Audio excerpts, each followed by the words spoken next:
собрались для того, что, почему? Чтобы нас всех объединить, во-первых, и решать все насущие проблемы по ценам, по всем вопросам. Это будет не последний раз и не первый раз, и мы уже проводим собрания. С каждым разом все больше. У каждого есть семьи, у каждого есть дети, правильно? Пришла служба нам в город Сыктывкар, снизила цены, которые очень недовольны. Они собрали 800 человек, водителей. Ну, к примеру, может 500, может 1000, я не знаю сколько. Они с каждого по 75 рублей собрали в сутки, в день, за 12 часов. Представляете сумму, умножайте. Им остальное плевать, как водитель поедет. Им плевать, как пассажир поедет. По большому счету им все равно. Они себе гребут бабло. После нашего собрания они сделают следующий момент. Они поднимут цену.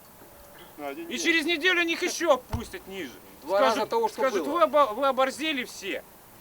Вот вам цена ниже. Понимаете, дело в том, что нам все вместе и точно знают, что ты пойдешь на эту акцию, я пойду и там другие пойдут. Но у нас люди такие, сегодня я скажу тебе да, завтра я выйду работать, потому что мне нужны деньги. Вот и все. Если мы не будем вывозить постоянно Надо доверять друг другу, если вместе, то вместе, если кто-то один, то один.